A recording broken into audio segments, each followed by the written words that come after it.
So The Hollywood Reporter released an article this morning that went over a lot of the changes at the MCU and a lot of the changes with Marvel Studios that's coming up. A little brief overview of the upcoming projects and also kind of recapping the issues the MCU has had as of late.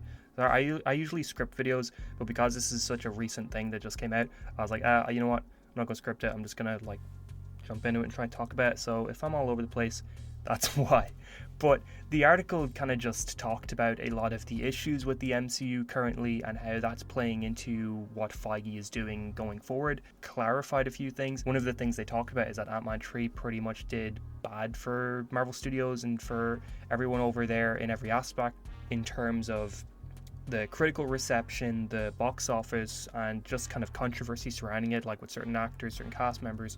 That sort of played into their attempt at changing the MCU going forward. Now, apparently, that Kang, this is the big one, is that they were considering removing the character from the MCU completely after the bad reception to Ant-Man 3, even before the controversies with Jonathan Majors started coming out, which is kind of wild because back when Ant-Man 3 came out, one of the few compliments the film was getting from almost everyone was that Jonathan Majors' Kang was the best part of the film. So the fact that they were thinking about taking the best part of the film and removing it because the film did badly is kind of a weird choice in my opinion. I feel like you would want to capitalize on the one thing that people were really liking about the film, whether that's recasting once the controversy came out or just kind of changing the character a little bit. Another thing they talked about is that The Marvels was the lowest grossing MCU film of all time. Of the 33 films to date, The Marvels made the lowest box office numbers, which is kind of insane.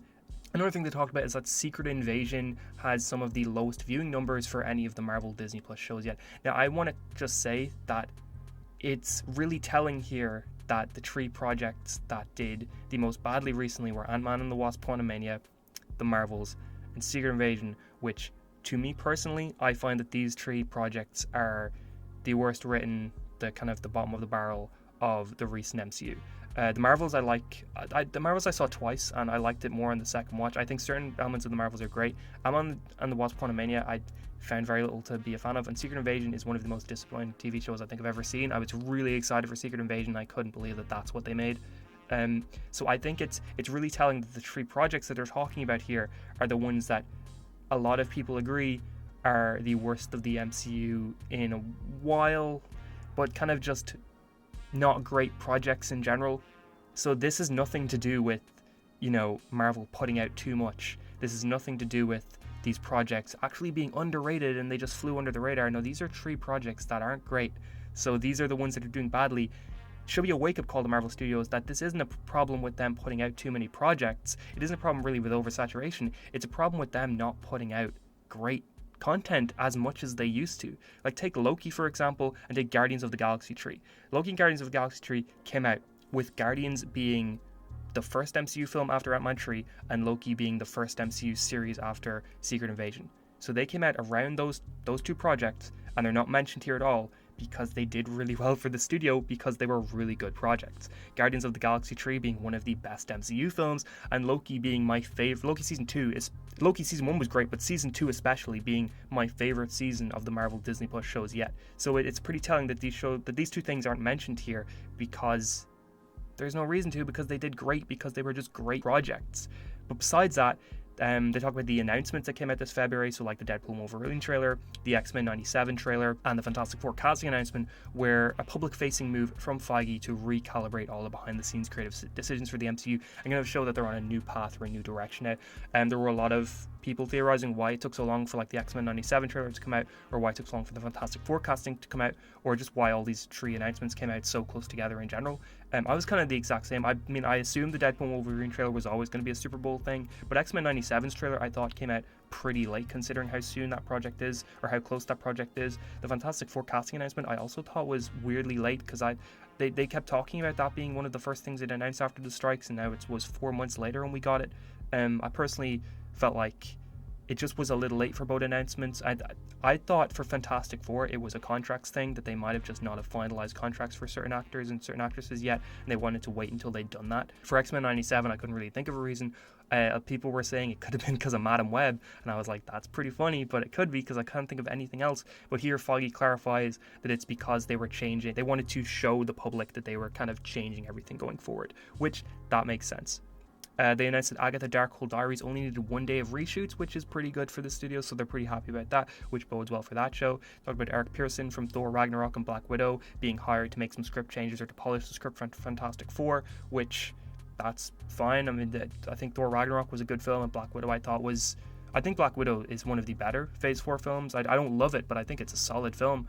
I don't really have a whole lot of problems with it. They've talked about how the studio has yet to settle on a character or actor who is replacing Chris Evans or Robert Downey Jr. in the MCU, which that's a problem. If we're halfway through Phase 5 now and they still don't know who the main character of their new saga is, that's a problem. This should have been something that they were kind of establishing or setting up by early Phase 4, which they haven't been, and kind of shows, a lot of people are saying the MCU isn't directionless. I think talking about how they don't know who their main character for the phase is yet is a perfect example of this being directionless. Iron Man and Captain America were the faces of the first 3 phases. There's no face for this current phase, for this current Marvel saga. So they definitely should have that already, and I think that is one exact thing to point to and go, yes, Marvel is directionless at the moment because they don't have something like this sorted out. They also talked about how the showrunner from The Bear, Joanna Kalo, is on the script for Thunderbolts, which is shooting in March, which is interesting because Fantastic Four doesn't start shooting till summer, so Fantastic Four is going to be cutting it very close to make that July 2025 release date. I'm still not convinced they will. We'll see, because if they're not even going to start shooting till summer, knowing how current Marvel projects are dealing with so many shooting problems, I think it's very likely Fantastic Four won't make that release date. They also talked about Blade probably being delayed to 2026, which no surprise there. They can't seem to get settled on a script for that. They kind of are. Blade is dealing with a lot of problems that Fantastic Four was dealing with, so I think it'll be a while before they kind of sort that out, which is unfortunate as well because Blade apparently has a pretty low budget, so I would feel like that should be a project they should find pretty easy to get off the ground, but I guess not. But the big thing in this article is that Kang is either being removed entirely or he's going to have a very small role going forward, and that Avengers 5 is no longer called the Kang Dynasty. Apparently, before Majors was even found guilty of anything, they were thinking about losing Kang because of Ant-Man 3, which that I think is a bit wild. I think they should have been keeping Kang because he was the one thing people liked about Ant-Man 3. I don't know. There was a lot of talk that Coleman Domingo was going to take over as Kang, was going to be recast, the actor from Euphoria and from Fear the Walking Dead. So that is interesting that they're thinking about now removing him entirely. This is something that people have been theorizing a little bit. I talked about this on 2 of my recent Marvel videos, that Doom could be the next villain of the saga, and that they're talking about that, and there's theories about that, like little references, little hints here or there. We've heard rumors that Doctor Doom is going to be at the very end of Fantastic Four, which to me, I'm a little bit nervous about Avengers 5 being a Doom-focused film.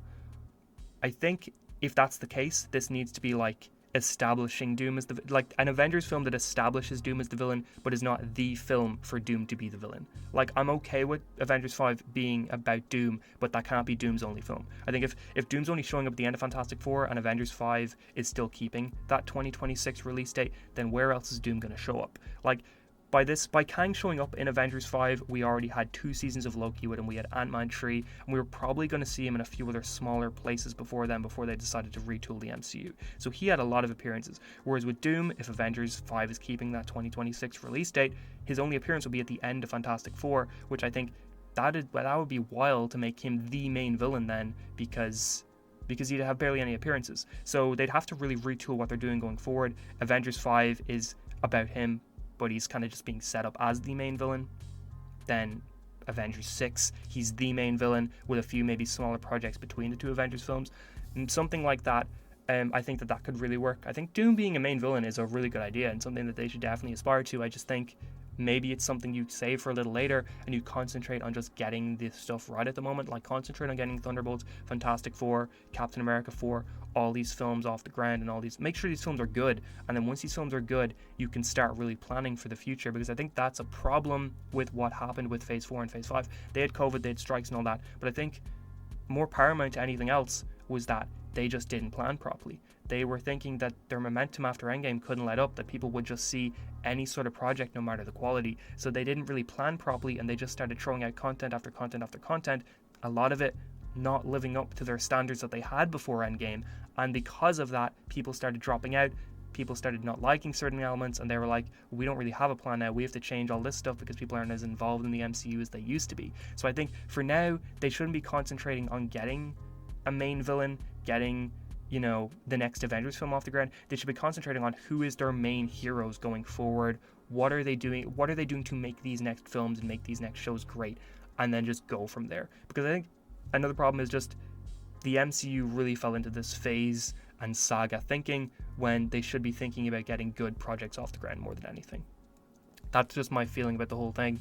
But it's really interesting to kind of get an article like this that really goes into everything, because it's a lot of things that we've sort of thought and assumed for a while. Like, we've heard about how on Secret Invasion they were being told not to have comics on set, not to read comics on set, which is really obvious. Like, I don't think Secret Invasion ever would have been able to do a proper adaptation of the comic, but there's a reason why that show just wasn't good, and it felt like because the people making it just had a kind of a disdain for the source material, or just did not know the source material at all, and it felt like a very, very whatever project that, while the end of the project seemed to have big implications for the MCU, the Marvels showed that no, it doesn't, that this show didn't matter at all. So I don't know, it's just, Marvel in general kind of baffles me at the moment, because when it's good, it's so good. When it's good, I feel like I did back when Infinity War and Endgame were coming out. Like Loki Season 2, I was just straight up as hyped as I was when Avengers Infinity War and Avengers Endgame were coming out.